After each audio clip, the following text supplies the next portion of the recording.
নমস্কার দর্শক বন্ধুরা, আমি দীপান্বিতা। আজ আমি আপনাদের কাছে শেয়ার করছি পেপার চিকেন। এই চিকেনটা তৈরি করাও যেমন সহজ আর খেতেও তেমন সুস্বাদু হয়। তাহলে চলুন রেসিপিটা তৈরি করে আপনাদের দেখিয়ে দিই। পেপার চিকেন তৈরির জন্য প্রথমে আমি একটা মিক্সার গ্রাইন্ডার জারের মধ্যে মশলা তৈরি করে নেব।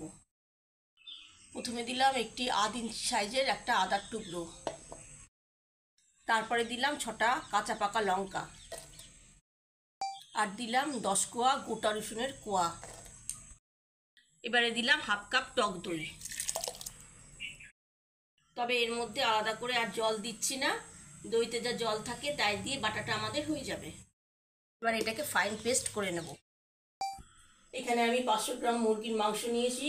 চিকেনটাকে ভালো করে ধুয়ে পরিষ্কার করে রেখেছি। প্রথমে দিলাম 1 টিস্পুন সল্ট, তারপরে দিলাম 1 টিস্পুন গোলমরিচের গুঁড়ো। এবার যে মশলাটা বেটে রেখেছিলাম সেটা এর মধ্যে দিয়ে দেবো, আর দিলাম 1 টিস্পুন সাদা তেল। এবার এটাকে পরিষ্কার হাতে একসঙ্গে মেখে নিচ্ছি। এটা খেতেও খুব সুস্বাদু হয়। এবার এটাকে 1 ঘন্টার জন্য ম্যারিনেট করে রেখে দিতে হবে। এবার কড়ার মধ্যে 3 টেবিল চামচ সাদা তেল দিয়েছি। তেলটা এবার গরম হয়ে গেছে। তারপর দিলাম এর মধ্যে কিছুটা রসুন কুচি, আর দিলাম আদা কুচি। এটা 1 মিনিটের মতো ভেজে নেওয়ার পর এর মধ্যে দিলাম 1 টিস্পুন গোলমরিচের গুঁড়ো। তারপরে দিলাম একটা বড় সাইজের স্লাইস করা পেঁয়াজ। পেঁয়াজটাকে এবার লালচে করে ভেজে নিতে হবে। লালচে করে পেঁয়াজটা ভেজে নেওয়ার পর এর মধ্যে দিলাম 1 টিস্পুন ধনে গুঁড়ো। এবারে দিলাম 1 টিস্পুন সিমলা মির্চ গুঁড়ো।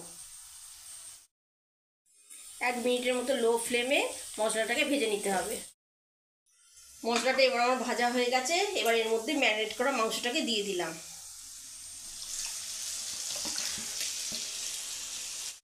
এবার এটাকে ঢাকা দিয়ে 10 মিনিটের জন্য মিডিয়াম টু লো ফ্লেমে রান্না করতে হবে। 10 মিনিট পর ফিরে এলাম।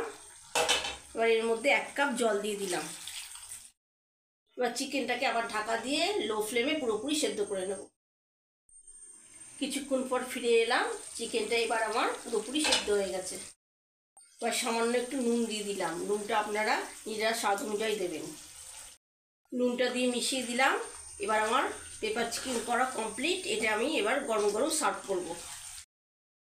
এই পেপার চিকেনটা রুটি, লুচি, নান, পরোটার সঙ্গে খেতে খুব ভালো লাগে। তবে আমি বেশি ঝোল রাখিনি, আপনারা চাইলে ঝোল ঝোল রাখতে পারেন। আর আমার এই আজকের রেসিপিটি যদি আপনাদের ভালো লেগে থাকে, লাইক, শেয়ার ও কমেন্টস করবেন। আর আমার চ্যানেলটিকে অবশ্যই করে সাবস্ক্রাইব করে দেবেন। আর আমার এই ছোট্ট চ্যানেলটির পাশে থাকবেন। সবাই সুস্থ থাকবেন, ভালো থাকবেন।